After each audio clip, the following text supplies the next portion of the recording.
right, it is 7 o'clock. We will get started. Hello and welcome everyone to this Wednesday webinar hosted by the Cybersecurity Nonprofit. My name is Ronaldo Gonzalez and I lead the CSNP Houston chapter. I'm a member of an organization that is dedicated to promoting cybersecurity education and awareness by making cybersecurity knowledge and training accessible to everyone. By hosting free events for the community, CSNP and myself from the Houston chapter wish to build a supportive, diverse, and inclusive cybersecurity culture and community. If you wish to learn more, please do visit our website at csnp.org and connect with us on various social media platforms, including LinkedIn. Anyone with an interest in cybersecurity is welcome to join and volunteer for CSNP to become part of something important. I really appreciate you joining us here in our webinar format considering the current circumstances, but more importantly, excited to still have a way to connect with others and share this experience.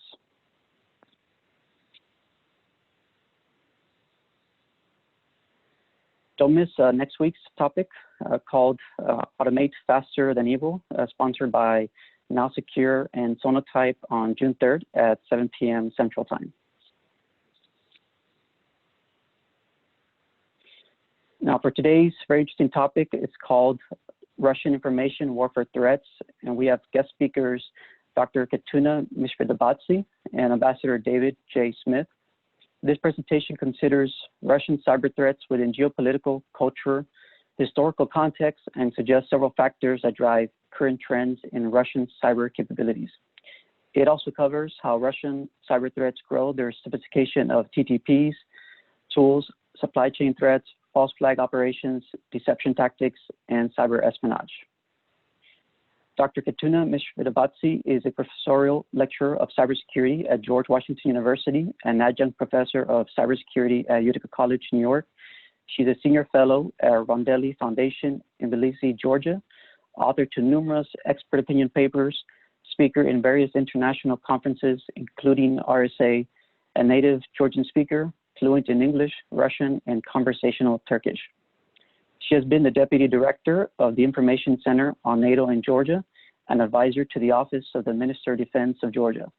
Her articles have appeared in Defense News, Jane's Defense Weekly, U.S. News and World Report, James Foreign's Report, and has presented on Russian cyber threats to many of the three-letter U.S. government agencies, as well as other public and private sectors. She holds degrees from Tbilisi State University, Caucasus School of Business, Utica College, and Georgian Technical University. Ambassador David Smith is a professor of practice for cybersecurity policy at Utica College. He brings 35 years of experience in international relations, including U.S. Air Force, intelligence community, defense and state departments, both houses of Congress, and extensive think tank experience. His diplomatic experience includes multilateral, alliance-to-alliance, and bilateral negotiations. Before Utica College, he worked in Georgia for 12 years, first as a U.S. member of the International Security Advisory Board, then as an advisor to various Georgian government agencies. He was a foreign affairs columnist for Tbilisi 24 SETI. He founded the Georgian Security Analysis Center at the Georgian Foundation for Strategic and International Studies in 2006. Since 2010, he provided presentations on Russian cyber capabilities, policy, and practice. He was U.S. Ambassador at the U.S.-Soviet Defense and Space Talks from 1989 until the demise of the Soviet Union. He holds degrees from University of Arizona, London School of Economics, and Harvard University.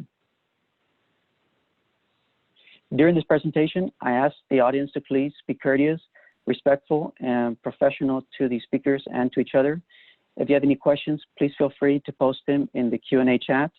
We will also have about 5 to 10 minutes at the end to answer any live questions or from chat questions that are being posted. Now, without further delay, I will hand it over to Ambassador Smith and Dr. Mshvidobadze to continue with this presentation. Okay, there we go. Ronaldo, thank you very much. Thanks to all the organizers. Thanks to CSNP for inviting us for this event. Before I go any further, can everybody see a blue slide and does everybody hear me okay? Including out there in the audience. I'm assuming that we're okay. Yes. All right, great. Yep. Well, thanks again for having us. I hope you all find this interesting. This presentation has been done all over the world. It's constantly updated. It's probably been done for about 10 years now. And I hope you will find this very, very interesting. I'm going to kick it off, and then I'm going to hand it over to Dr. Mshvidobadze. So thank you, welcome, appreciate your coming. The first thing that we really need to talk about when we talk about Russian information warfare is there's a completely different approach to information warfare, cyber warfare, the kinds of things that we talk about. The Russians don't see things the way we do. They see Russian information warfare as an integrated system of systems. It all works together. It's all information warfare. You don't hear debates about, well, is that electronic warfare? Is that propaganda? It's all under the umbrella. So whether it's intelligence or counterintelligence, whether it's deception, masking something, whether it's RT and Sputnik, propaganda, jamming enemy signals, these are all different elements. They're all different arrows in the quiver, and they're put together as needed. Cyber operations are part of information warfare, and just in 2018, with President Putin's emphasis on artificial intelligence, AI has been added to the doctrine of information warfare. Well, let me give you a little bit of historical background. We could spend an entire evening on this, of course. But the Russians have a very developed sense of doctrine. It began back in the 1980s. Yes, the 1980s. Marshal Nikolai Ogarkov, a prolific writer, the father of what was called the military technical revolution, what became translated in the United States as the Revolution in Military Affairs. General Ogarkov, Marshal Ogarkov, was talking about the value of information warfare back in the 80s, actually predicting that in some cases it would become as important as nuclear weapons. Yeah, I won't go through everything there on the slide, but basically you can see there's been a lot of development, but this line has been consistent. The use of information is something that the Soviets and later the Russians have given a lot of thought to. Take a look at that bottom bullet there. There is a quote from Alexei Gerasimov, the current chief of the General Staff of the Russian Armed Forces, very much saying, now that it's even a reality, what Marshal Ogarkov was saying back in the mid-80s. The role of non-military means to achieve a strategic goal has grown, and in many cases, it may have exceeded the power of kinetic weapons. Remember, this is the chief of kinetic weapons. This is the chief of the Russian Armed Forces speaking. Well, who are the players? Well, there used to be an organization called FOPSI that sort of took all of this stuff in. It was created by Gorbachev. It was an attempt to take away some of the power of the KGB. Don't waste a lot of time on FOPSI. When Putin came to office, he got rid of FOPSI. Most of the powers of FOPSI were put right back in what was now in the Russian Federation called the FSB, the successor to the KGB. But now we see a wider array of players. You see in the upper right-hand corner the GRU, Russian Military Intelligence, becoming a much greater player, and not just in military intelligence. Dr. Mshvidobadze will tell you in a little bit about their involvement that is very much across the board. In the middle there, the SVR, in some ways the successor to the external intelligence functions that the KGB had. Very, very secretive, hard to find information about. You can occasionally find some things here and there, but they do foreign intelligence.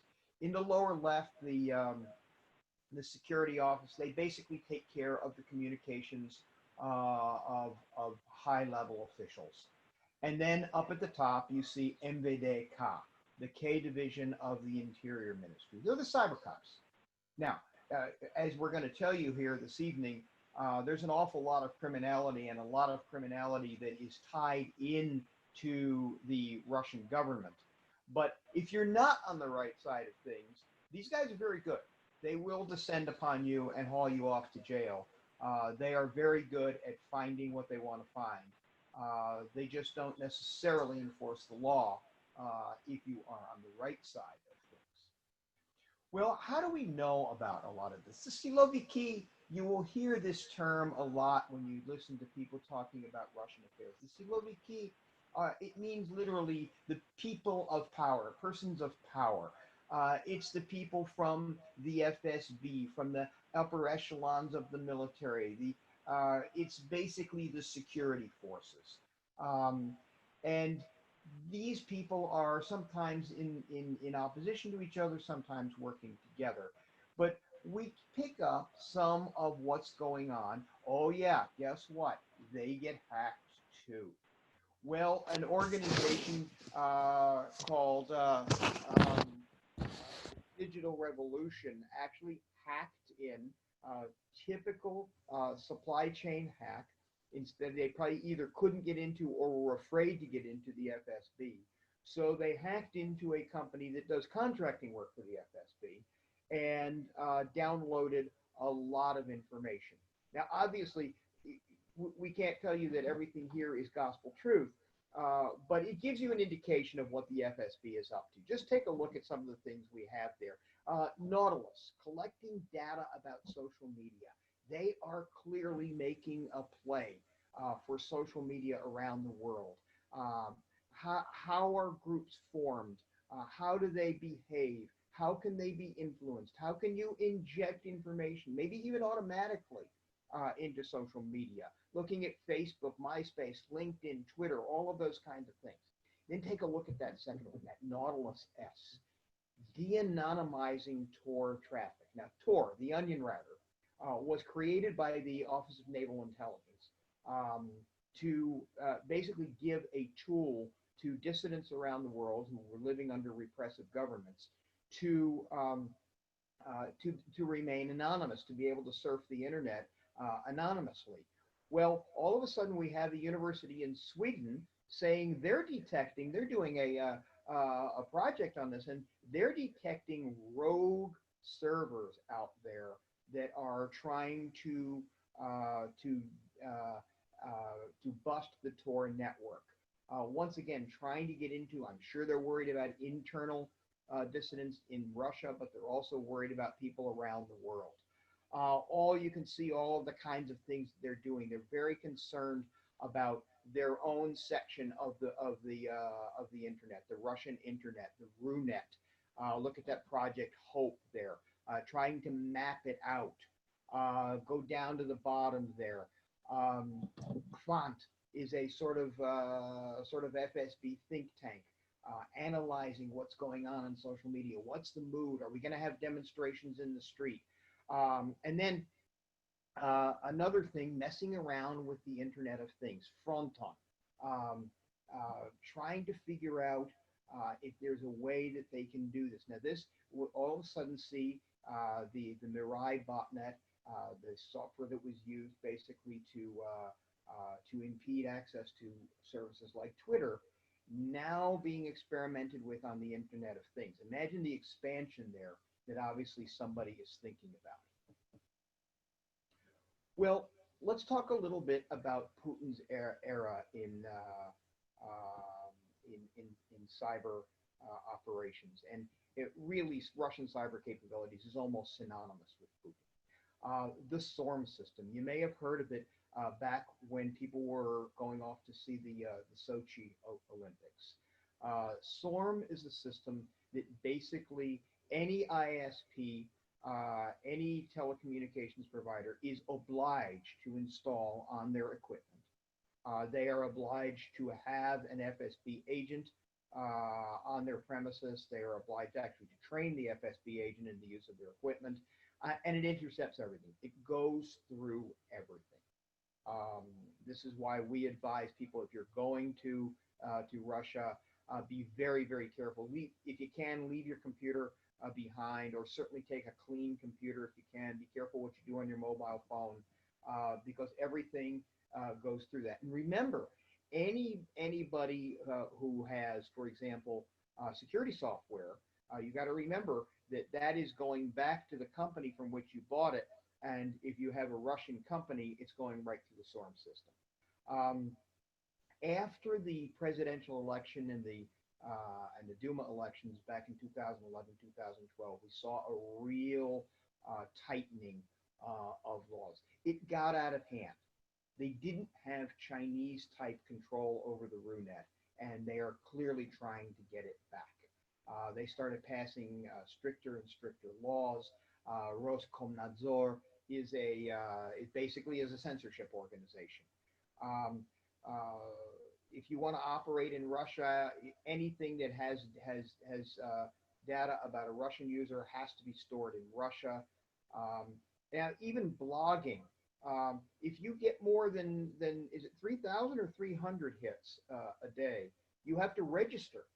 You have to actually register. So even if you're putting silly little TikTok videos or whatever, if you get more than 3,000 hits, you have to register. And then there's all kinds of laws about the RUNET creating their own system, basically a nationwide intranet that would allow them in a moment of crisis to cut off the RUNET from the rest of the internet and have their own system, their own intranet system. Well, what do we see a lot? You hear this a lot. Who's doing this? And you know, in the Western way of seeing things, we're not used to the idea of the state using criminals and kids and oligarchs to do their business. But this is a way of doing business in Russia. So a lot of times when you trace it back, but it traces back to some building in suburban St. Petersburg where some business organization is registered. Well, yeah, guess what? Those are the guys doing it, and Dr. Mshvidobadze is going to go into a lot of how those connections work. There is a real different culture. I mean, look, I'm from New Jersey. I know what corruption looks like, okay? This is systemic corruption. This is what makes the system go round. There is a unique Russian nexus of government, business, and crime. Government leaders, criminals, businessmen who run illicit businesses, licit businesses, they all sit together. They all work together. Well, why would you do business that way? Think about it. You have a ready reserve force. You don't have to recruit people. You don't have to train them. You don't have to buy their equipment. You don't have to worry about cutting edge technology. They're out because of their criminal activities. They're out on the cutting edge of cyber technology. So it's a perfect system, and it confounds attribution. When the Westerners go looking to see who did it, it always ends up at a building in suburban St. Petersburg. Well, there's a lot of this outsourcing, and this has been put together by talking to various people who've been involved with the system. So start there on the left. That big building you see there with the round thing in the front is called the Fishbowl. It's GRU headquarters. A government program manager basically hatches an idea. Here's what we're going to do. This is what the op is going to be.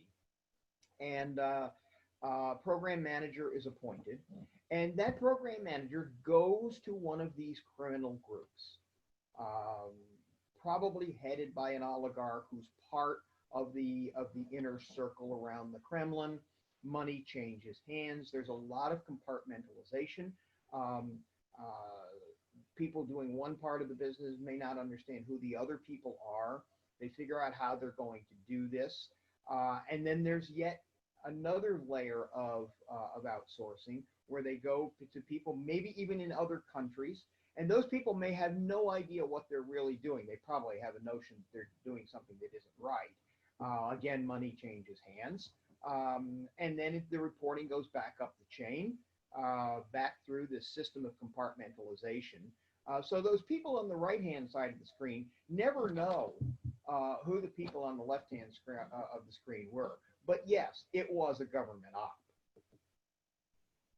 Well, you know, we've been through this. It's a little bit like beating a dead horse, or in this case, beating a dead bear. Um, but yes, there's clear evidence that APT 28, APT 29 did, in fact, interfere in the U.S. Electoral process, hacked into the Hillary Clinton campaign, her campaign chairman's own email, I think the Democratic National Committee. Well, here's how this goes. Look at that little diagram on the bottom there. You know, when you have a system with so much corruption, what are you going to get? You're going to get crime. Well, that very quickly leads to protection types of arrangements with law enforcement, with intelligence. And protection quickly leads to collusion, and then that leads to direction. At some point, somebody says, hey, ask them to do this. Look, this was not your typical cyber crime. Cyber crime, we understand what they're trying to do. I want to get your credit card number. That's the simplest thing. Why? Because I want to use it to get me money, to get me stuff. I want to get your medical records. Why? Because I can sell them for a lot more money than I can sell your credit card number for. The kind of stuff, what is in Mr. Podesta's emails that's worth any real money? Nothing, except to an intelligence agency. This is very clearly an intelligence op. This Russian hacker, rather famous, was part of it. He was part of this thing that happened in 2016, and now lives in England. I mean, basically, he defected, got out, and obviously doesn't want to be found. Same thing happened in France. This is a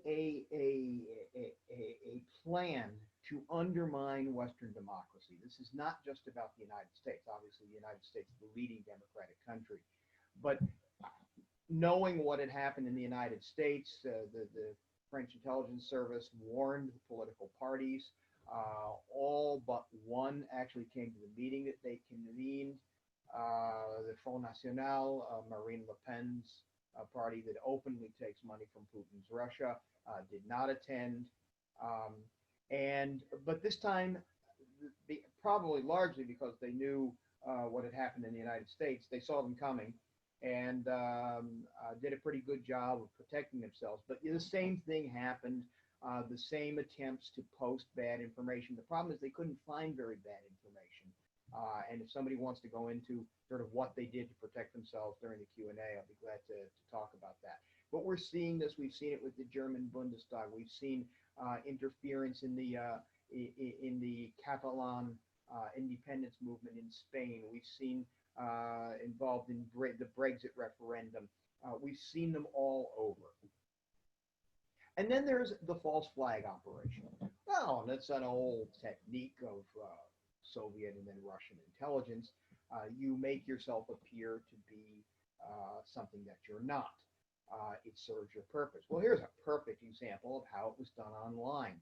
One night, all of a sudden, TV5 Monde, which is a group of francophone French language television stations, I think there's 12 of them, all of a sudden goes off the air. Well, of course, there was clear panic for it. That's really bad for a TV station.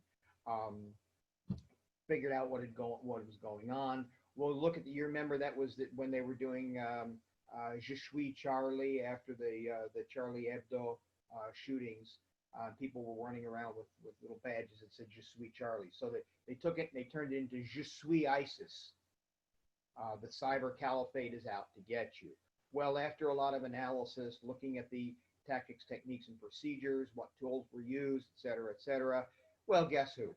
It was not the cyber caliphate. It was not ISIS. It was a false flag operation run by APT 28. And then there's the famous troll factories. There's quite a few of them. The most famous of them is the Algina, or Trolls, or research agents, the Internet Research Agency, or IRA, run by an oligarch very close to Vladimir Putin. These are basically full service disinformation, misinformation organizations. They have commentators, bloggers, journalists, SEO specialists, hackers. Just get in a discussion on any publication in the world that has anything to do with Russia, Putin, what they're doing in Libya, those kinds of things. And very quickly, you'll be attacked by a whole bunch of these so-called trolls. Well, guess what? They're paid by the job. They praise the Putin regime. They attack the United States. They try to sow racial discord. They look for every way that they can possibly divide Russian societies, and they use them. They even branch out. I mean, there's some evidence, for example, that they needed Spanish speakers to get involved in the Catalan referendum. If you remember, a couple of years ago, there was an illegal referendum held in Catalonia to secede from Spain. They actually did a deal with Venezuela so that they had Spanish-speaking trolls that could intervene. So that's my part of it. I hope you found that an interesting introduction. And with that, I'm now going to turn the show over to Dr. Mshvidobadze. Let me just share my screen here.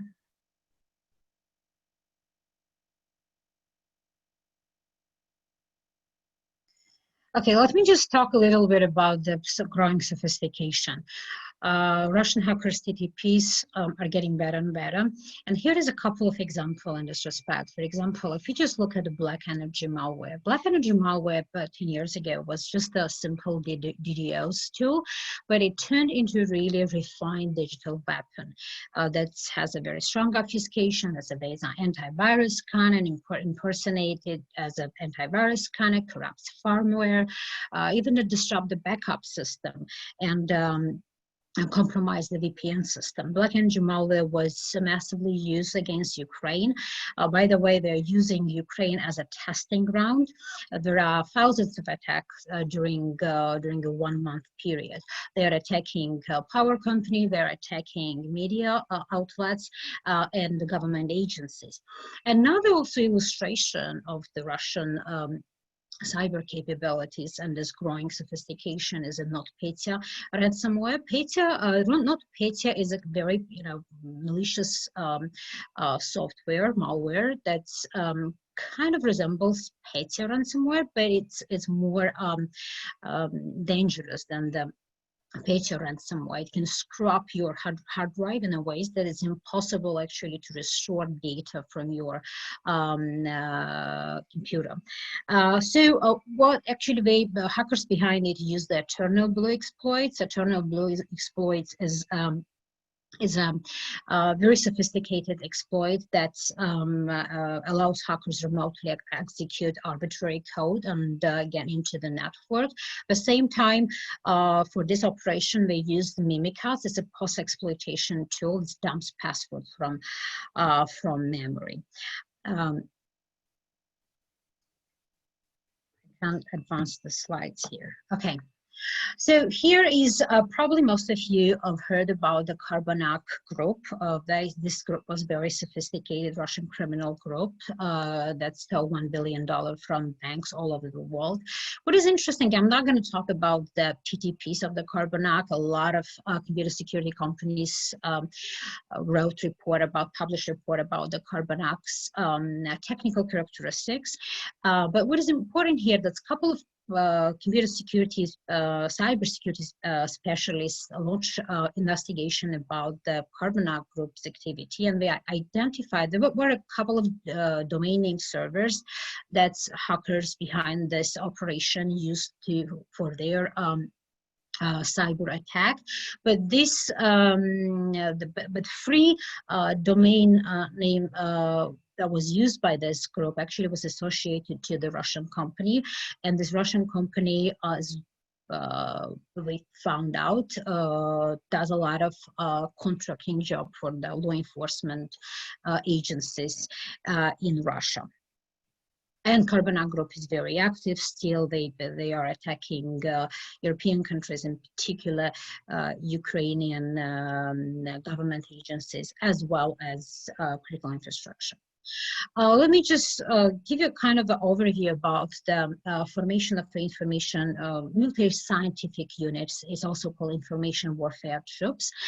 This troop was created in officially in 2017 when the Shogun himself announced about the formation of the military scientific units. And what is important here is that this military scientific units, they have now at that moment 12 units and over 1,000 personnel are employed in those units. So according to Shogun, those Minister of Defense of Russia, those groups are not only will be in charge of the command and control and communication of the Russian military system, or cyber war operations, or building software for their supercomputers, but at the same time, they will be also involved in a psychological warfare operation. So Shogun himself, when he made a statement about this, said that they will be better, and their activities in this respect will be better than we had during the Soviet time. So, and he also mentioned, and I'm quoting his statement here, this propaganda must be smart, competent, and effective. This once again illustrates actually how Russia sees the information warfare doctrine. Everything is under one umbrella, whether it is electronic warfare or cyber warfare or spreading disinformation. This is actually one of the good illustration how actually they see the whole doctrine. So cyber is a separate domain, does not exist in Russian concept. Another also development that's happened in Russia was the formation of the Technopolis era. Technopolis era era means actually elite of Russian armies, and it was dubbed as the Silicon Valley. And what is also very important, that those military scientific units that was formed in 2017, so 8 of those units are permanently based in Technopolis area. Technopolis area located in Anapa, one of the resort area in Russia. It's a very complex modern building, so they have 18 labs there. So 3 of them one is in mostly they work in a different direction, 8 major directions. So one of this is information cybersecurity, supercomputers, artificial intelligence, biotech. For example, they have 3 biotech labs there that they do already pretty important project in Technopolis area. One of the major also mission of this military scientific units will be to search what other countries are doing in this respect. What, for example, the United States or European countries are doing in the field of information and telecommunications, cybersecurity, artificial intelligence, quantum computing, and biotech field, and so on and so forth. So the kind of the stealing intellectual properties and industrial espionage that was a hallmark of the Chinese operation now is actually might become the Russian Russian hackers APT groups main signature in future. He's also believed that those group are those information scientific units are the arm of the GRU, those who are in charge of the cyber information operation. Of course, there are some units that are in charge of some other, other things. For example, the new warriors of these units are mathematicians, signalers, they are cryptographers, they are linguists, and so on and so forth. So it has a kind of, they have a different variety of people that work in this military scientific units. So here is Putin actually made a couple of years ago a statement about the artificial intelligence, and he actually securitized this field. He said that, you know, we have to do something in this respect. We are falling behind, and we have to advance our capability. So he increased budget, and by the way, one of the major direction of artificial in terms of artificial intelligence and quantum computing is the Technopolis area. But there are also other organizations on which I'm going to talk on my next slide. So he made a statement, and he said that so those who have upper hands in this field will be the ruler of the world, and that's we have to put our financial resources and human resources in this field. We have to advance in this respect.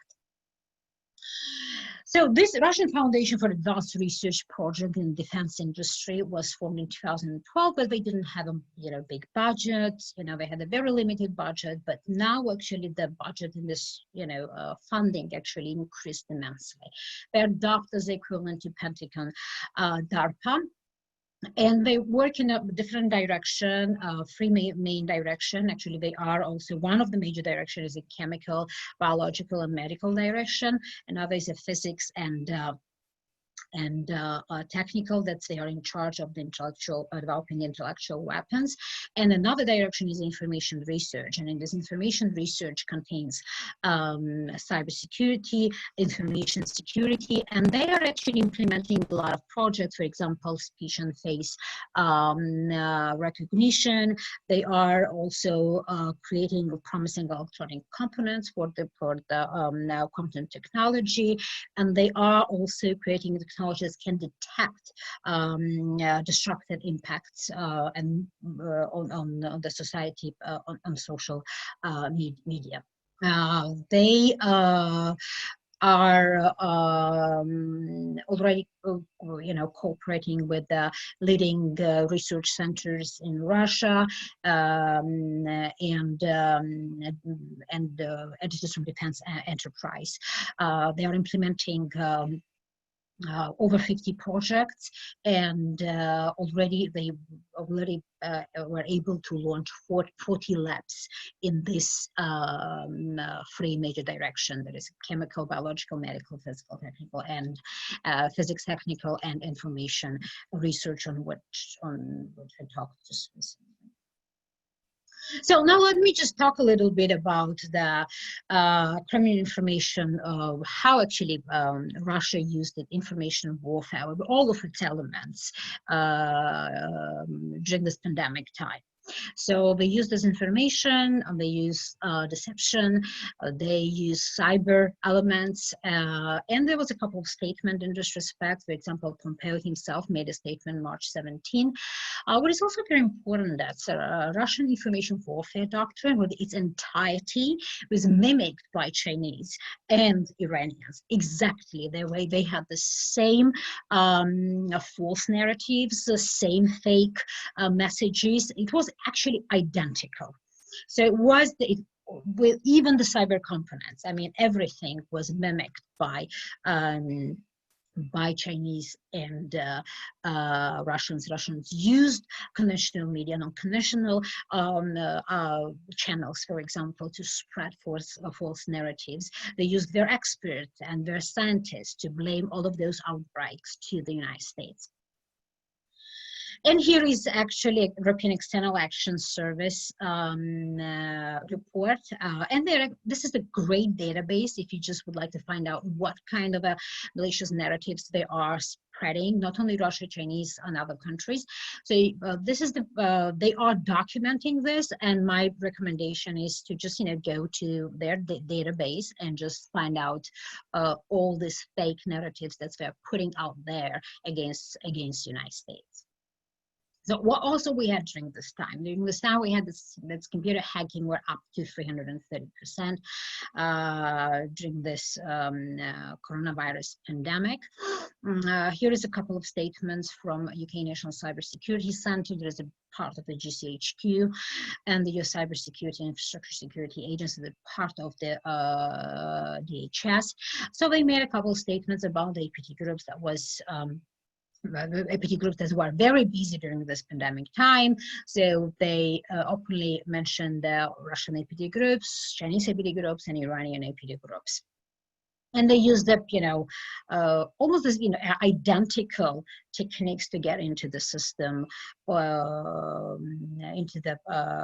system here in the United States and in European countries, into the system of a critical infrastructure, in particular the healthcare industry, universities and hospitals.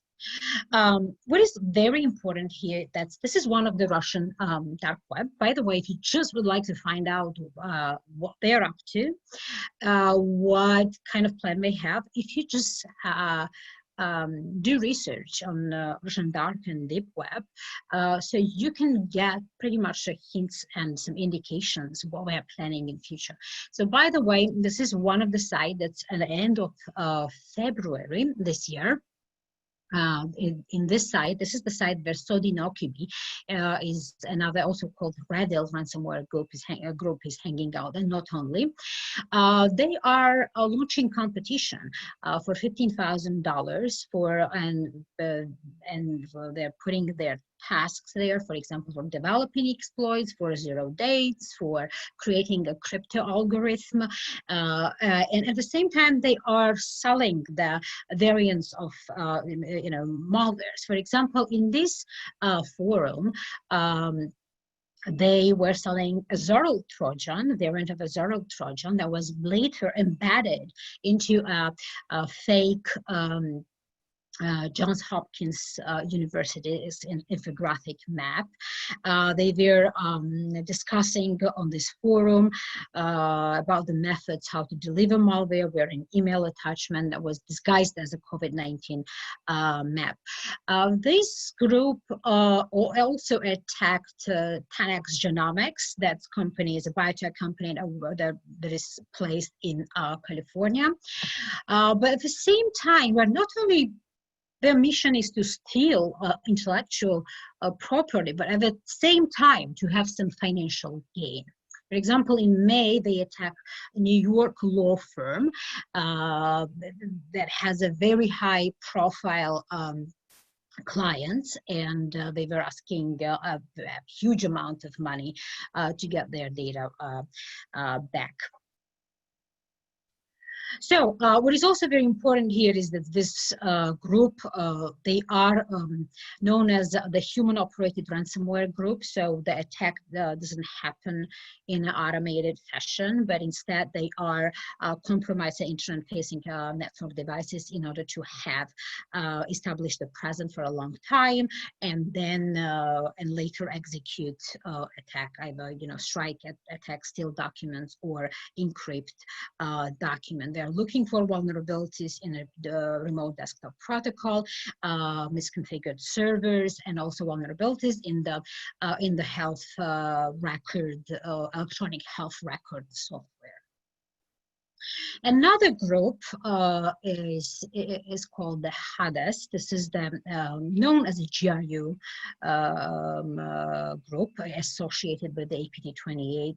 There is the advanced persistent group of the Russian military. So they sent this phishing email mimicking World Health Organization and Ministry of Health of Ukraine, and they targeted various organizations. In this case, I mean, here is an illustration of what kind of emails that's where we're sending. We're sending just kind of a bogus emails, imitating that this email comes from the legitimate organization. So they use the tricky mouse payloads. This is associated with the HADES organization.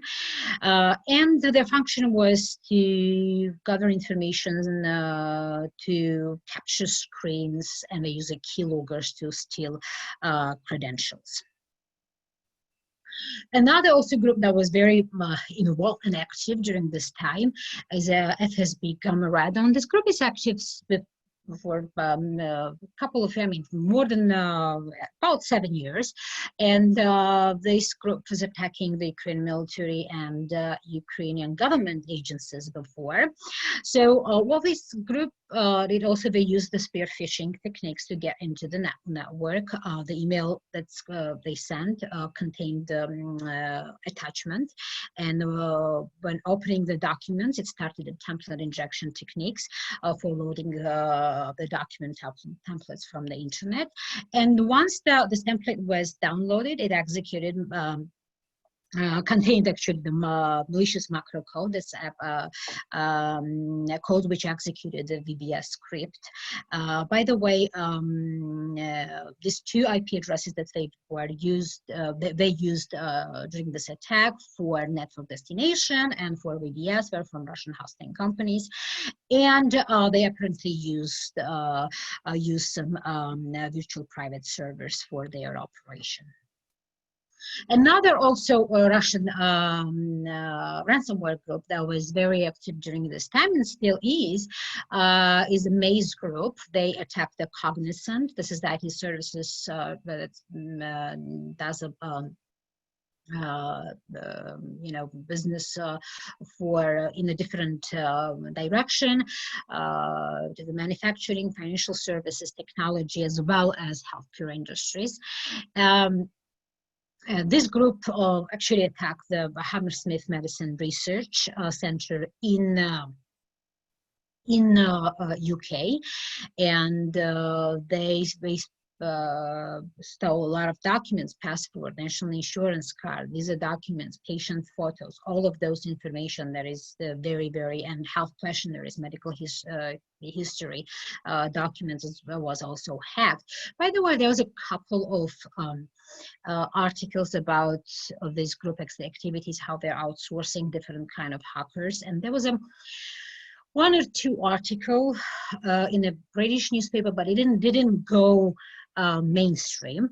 So according to these newspapers, they outsourced Georgian hackers, but we don't know whether it is correct or not, but taking into consideration how complex outsourcing strategy they are using, so we can't exclude this possibility, but we can't confirm this.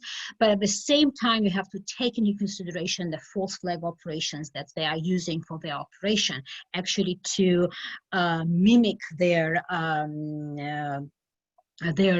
behavior, impersonate themselves as or Georgian hackers or Iranian hackers or North Korean hackers. So we've seen, we saw a couple of times, there are lots of examples in the past that they are using these techniques very, very effectively, false flags or flag operation. So what actually, how they get into the system? Let me just talk a little bit about the TTP. So we were finding vulnerabilities in a remote desktop system.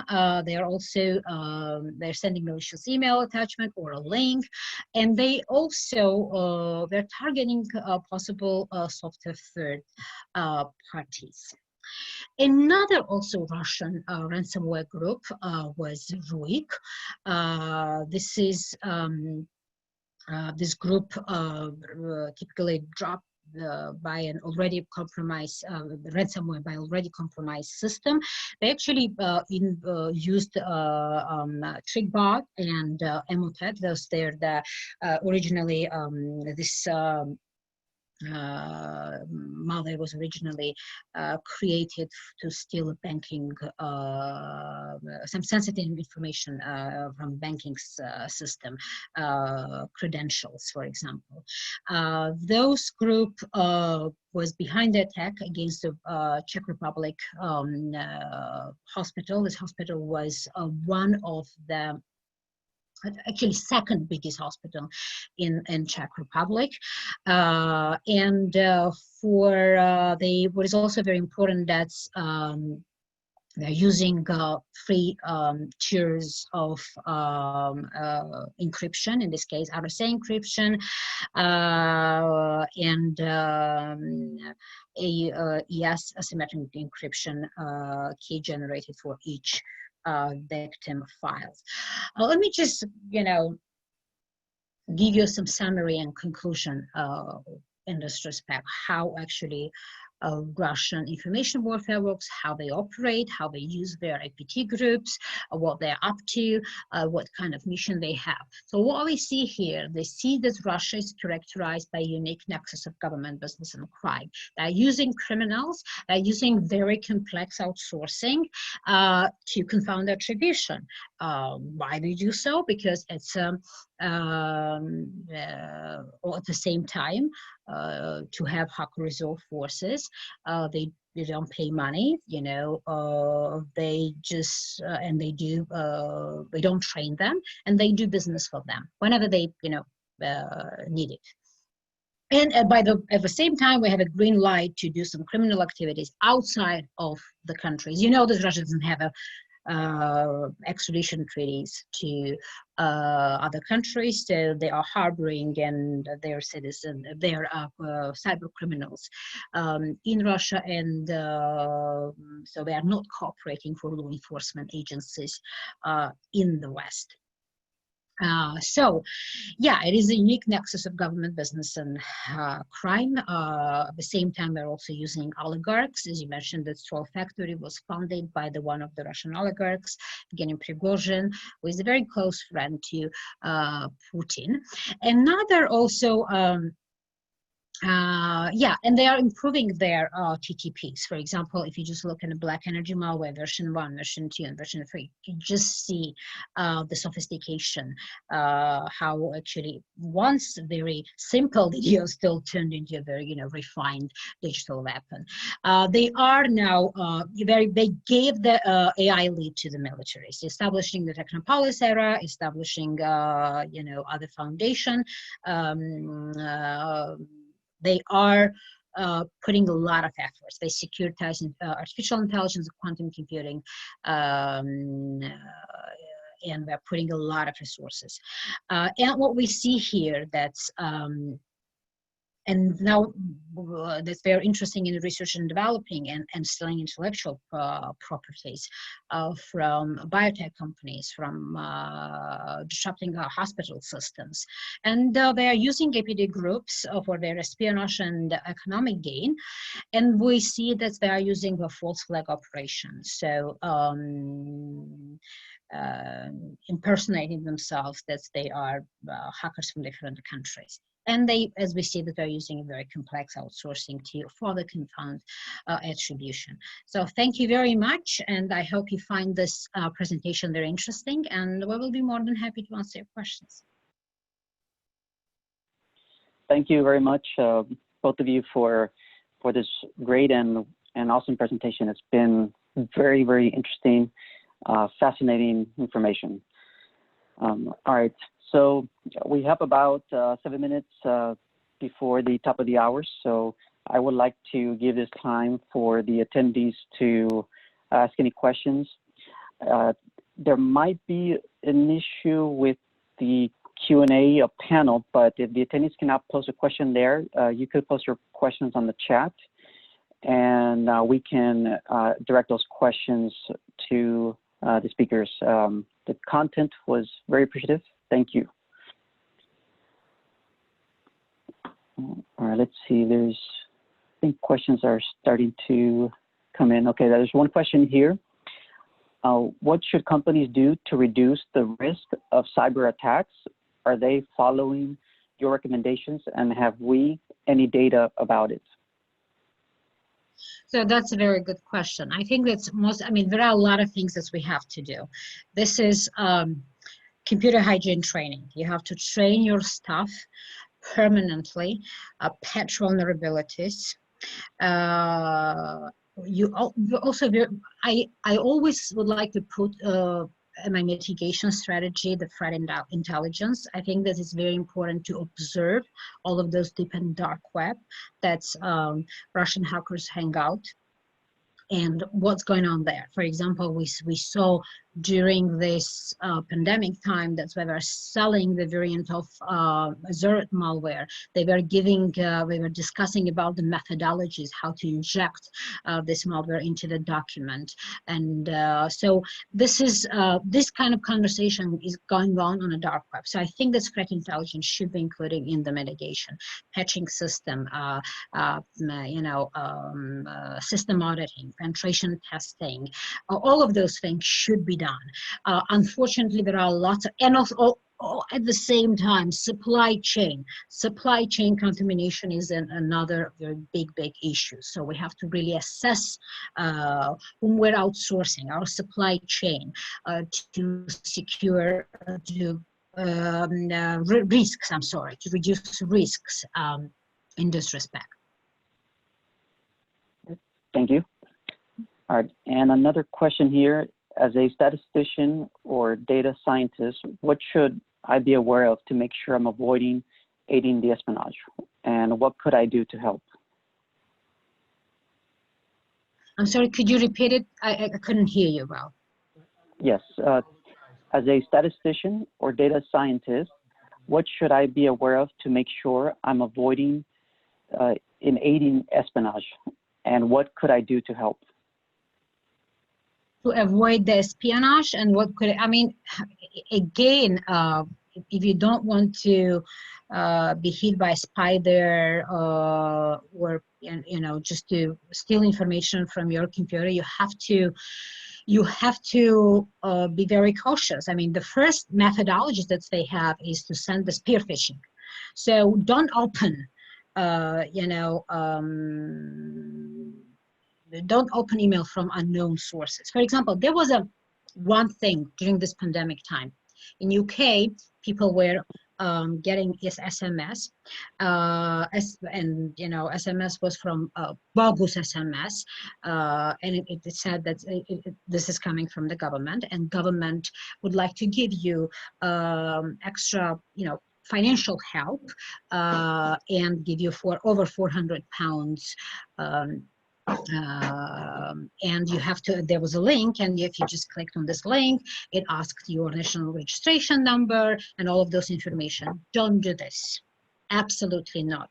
Go, if you just get email from CDC or World Health Organization or some, legit, agencies, just check, go on their website, don't, this is, for example, one was, here is a map, click the, infographic map, click the link, and you're going to see all the cases. Don't do this. Go to your official site and find the information from this site. At the same time, of course, you have to have an antivirus system, and you have to have this behavior analysis software at the same time. And be cautious. I mean, if you are, be cautious, what kind of email you're opening and what kind of link you're clicking. So I'm sorry. So folks, we have to apologize a little bit. I'm sorry. I've completely lost connection on Zoom, so I've joined Mshvidobadze here. So okay. we'll both try to answer your questions. Sure. That's fine. No problem. Okay. All right. Another question here is: do you think having an expectation of encryption and minimal data retention of all U.S. citizens will help keep our data and systems out of their hands? The encryption is going to help it. I mean, encryption, yeah, on the one hand, but if you have already remote access to your system, and they can take your screenshots, they can see what you're doing. They can steal information. I mean, then does it really? I mean, it's just a yes. On the one hand, it works, but at the same time, it's not the only option.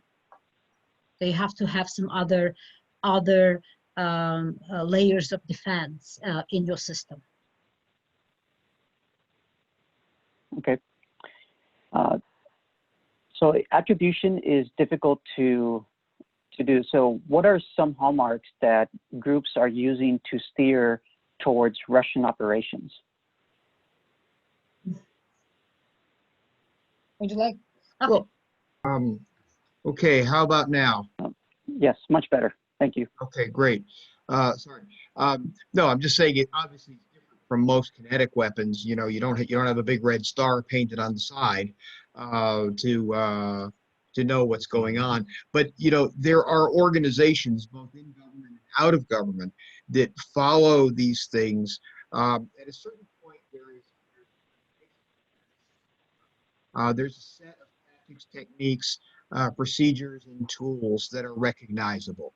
I would recommend you, for example, report on what they call Pawn Storm, APT-48, where they literally go through the process.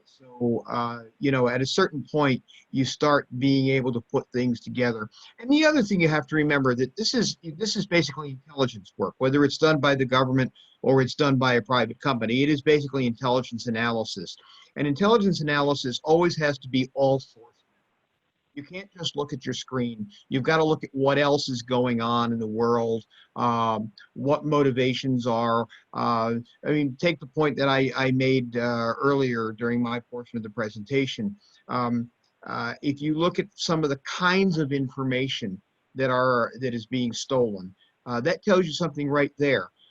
Right before the Dutch Transportation Safety Agency was about to release its report on the MH17, the Malaysian airliner that was shot down by a Russian missile.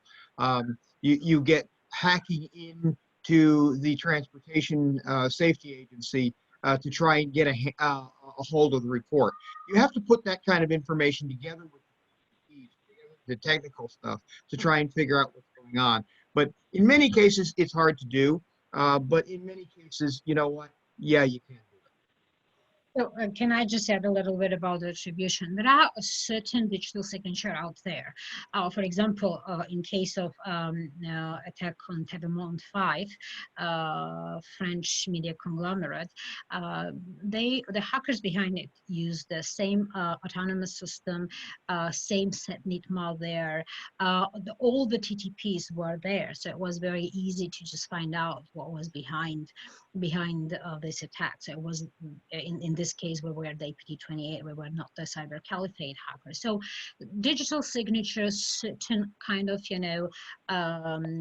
malwares that we are using, autonomous systems, all of this together plus intelligence. It's not only about, yeah, I mean, I agree with David about this. It is also about intelligence. You're putting all the technical characteristics at the same time. You're using intelligence techniques or even human intelligence, for example, to just figure out who is behind. And there are also operational, security mistakes is going on. I mean, don't imagine that those hackers are not making mistakes. So this one small operational, mistake in this respect, can identify, could give you, a lead who's behind this or that attack. So there are lots of components in this respect should be taken into account.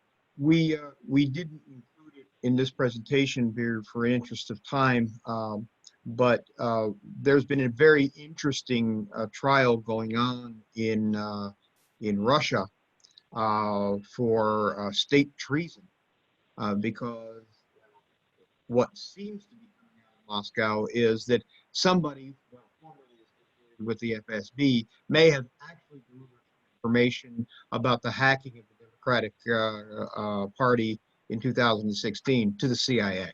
So you do get intelligence. It's not just TTPs. You do get other things, and every once in a while you get a lucky break. There's one right there. Interesting.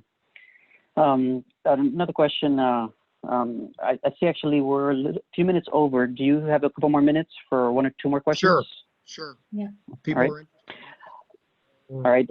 So another question is, with the emergence of 5G and how many companies are moving applications to the cloud, how do you see Russia integrating themselves in that part of the process? Well, 5G is a tough one. the major problem, the major threat on 5G is, of course, Huawei and the Chinese companies that are trying to sell hardware and software to various Western countries. They've been blocked by quite a few countries, including this one. The United Kingdom originally said they were going to have a limited use of Huawei equipment, and they're now restudying. It sounds like some people in their intelligence community weren't happy. There was a revolt of the Conservative Party in the parliament, so they're taking another look at that. Now, Russia's got a problem here because Russia is going to have to figure out where they're going to buy the equipment. My guess is they're going to do, probably not because they're comfortable with it, but they're probably going to have to make a deal with the Chinese. They're probably not going to come to Nokia and Ericsson. Those are the other two, and Samsung. Those are basically the three Western companies that can do this. So Russia's going to desperately want to try and keep up. They're going to have a hard time doing that. And my guess is this is going to involve some kind of compromise deal with the Chinese, which will probably also involve some transfer of technology. Okay. One other question. How do you see the future of cybersecurity developing in the Balkans, Central and Eastern Europe, as it relates to Russia?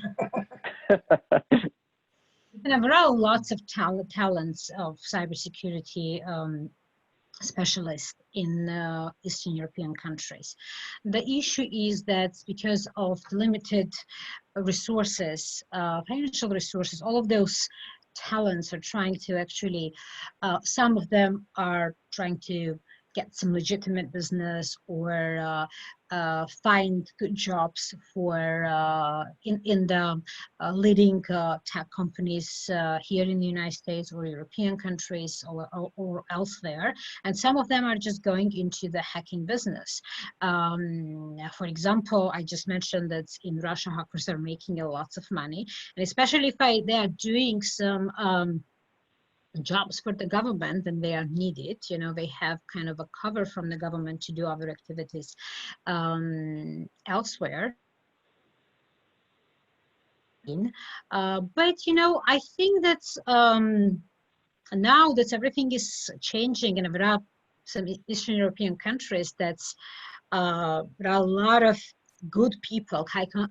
I can call them the white hat hackers are the serious force. And now that we see this politics are changing, and maybe United States and Western European countries will be, you know, willing to employ those people or even open some representations, this, you know, tech companies in those areas. For example, Georgia in this respect is very promising. So very good environment for the business, by the way, and low taxes. And so it's not only Georgia, but also other Eastern European countries that's, you know, big tech companies here can benefit because they have real talents, and at the same time, it's a very attractive for the business as well. Okay, and I think it looks like we have one more question. What are some of the telltale signs that leadership of a group is knowingly running a false flag operation? I'm sorry, could you just repeat? Yes. What are some of the telltale signs that a leadership of a group is knowingly running a false flag operation? Yeah, I mean, just one is that it happened, I already mentioned against the TTPs 5. So, for example, the same autonomous system, same SEDNet malware, you know, time zone, everything. I mean, all of those, they are, you know, associated with the Russian EBD-28 group. At the same time, there's a big attack, another false flag operation happened in Georgia. in October 2019, there was a massive cyber attack against government agencies, academia, and business organizations. So, and they used electronic graffiti. They defaced the websites of the thousands of organizations in Georgia. They used this defacement methods, this electronic graffiti of the former Georgian president of Georgia, Mikhail Saakashvili. It just this was another false flag operation. I mean, actually, they used it to kind of create the chaos and, you know, just to blame it to former Saakashvili's supporters or, you know, him. But the fast forward, after 3 months, there was a big major announcement by Pompeo himself, by European countries' leaders, and they unequivocally pointed fingers to the Russian APT-28 group, sandworm group. They said that we know all the infrastructure, all the digital signatures, all the TTPs are same as APT-28 to APT-28 group. So when leaders of such high-level government officials are saying and pointing their fingers to the Russian GRU being behind this operation, cyber attack in Georgia, so it means that they already have all these characteristics at their hand. So that was another actually example, and there are many other examples that I can talk endlessly about this. This false flag operation is an old KGB techniques, that's methodologies that's now they are using in the cyber field. Would you like to add? No. All right, thank you. And all right, I don't see any more questions on the chat. Let me see. Oh wait, look, there's, I guess the Q&A is working. There's one in the Q&A. This one is, do you feel that Russia has increased its cyber warfare campaign as a result of other vulnerabilities, such as Russia compensating for lack of military funds available or other perceived weaknesses?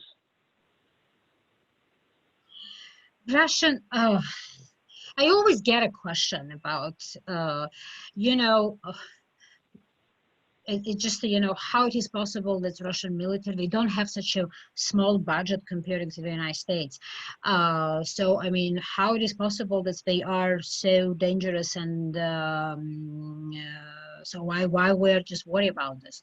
But I must say that it's a different system. And for the Western mindset, it's really very hard to comprehend. Because, for example, if they show you the official budget, it doesn't mean that it's their budget, because they are using oligarchs. They are using criminals to fund their operation, to build buildings. For example, one of the buildings that was built for the GRU was built by the Russian oligarch. So he actually built this building and gave it to the Russian military. So they are using oligarchs' money. It costs $100 million, you know, $200 million, no problem. So it doesn't work in a way. So we have to, here, for example, we have to write everything officially, you know, just the point by point, what it is about, you know, where we're spending this amount of money, that amount of money. It doesn't happen in a Russian concept. It's a different system, absolutely different system. Somebody wants to build a building for the Russian military or fund some kind of operation, they're calling their oligarch friends and they're doing it for them. Let me take a slightly different approach there to the, because it's an important question that that's being asked here. I think the answer is yes. Russia has very limited capabilities in military power. Now, I don't want to take away from the technology they're putting into things, but the reality is they're not very mobile. They can obviously have a huge impact on their immediate neighbors. But as far as being global power, they aren't one militarily. So what do? You go looking for asymmetric capabilities. Cyber is one, but there are others. And one thing that I think is very important, and the reason I want to, we need to recognize that our adversaries are absolutely looking for asymmetric capabilities that they can use successfully against us. They're not going to come out and attack American battlefield. They're not going to fight us want to be fought. They're going to go, and this is I would recommend a book, Warfare, by two Army senior colonels that goes through this very logic. Your enemies are going to come at you, America, in very, very different ways. And cyber is one of them, and the Russians are very, very good at it. Yeah, I'm just going to add one thing that we mentioned during this presentation about the so-called Gerasimov doctrine. It actually was not a doctrine. It was a news. He wrote an article in one of the military newspaper about the importance of information warfare and hybrid warfare. And exactly what he's saying in his article, he's saying this perfectly thriving state we can turn into a web of chaos with the use of the hybrid warfare, information warfare, cyber warfare. They actually securitize this field completely. And when I say the securitization, let me just explain what does it mean. Securitization is a process when a country addresses threats outside normal means. There is not a technical legal matters anymore, but an existential threats warranting extraordinary attention. So they think that they prioritize this thing, and they're putting a lot of resources in this direction. And now they are added information warfare doctrine, artificial intelligence elements, and quantum computing elements. And they are putting a lot of resources in this respect, financial, human resources. So yes, I mean, they think this information warfare is the hybrid warfare. The element, I mean, information warfare is a part of the hybrid warfare. So they think that they can defeat their prospective enemies if they use information warfare and elements of hybrid warfare with all of its components effectively and efficiently. And we already saw that they use this doctrine here in the United States, in the European countries, to kind of shake the system and create chaos, create problems in those countries. Okay. And sorry, I look like one more question popped up. So let's go with this last one right here. All right. Should companies have a relationship with U.S. government cyber experts to be aware of threats for their company type or vertical? Oh, it's a very, very general question. I think the answer is unequivocal yes. I mean, there's the reality is that the United States government needs the help of private enterprise. 85% of our critical is private. It is equally true that those private companies need the help of the United States government. The United States government does have some resources that the typical company doesn't have, particularly some of the companies. There's all kinds of information sharing mechanisms, law that protects companies from sharing information. We've got to get better at this. You know, we've got to get better at this. Maybe there's a better form of organization. The British actually have an organization that actually have company representatives seconded to the center to work right alongside from GCHQ. Maybe we need to look at something like that. But yeah, absolutely. American companies, obviously, they have legal obligations to their customers and they have to be careful what they do. But yeah, I think the general answer is.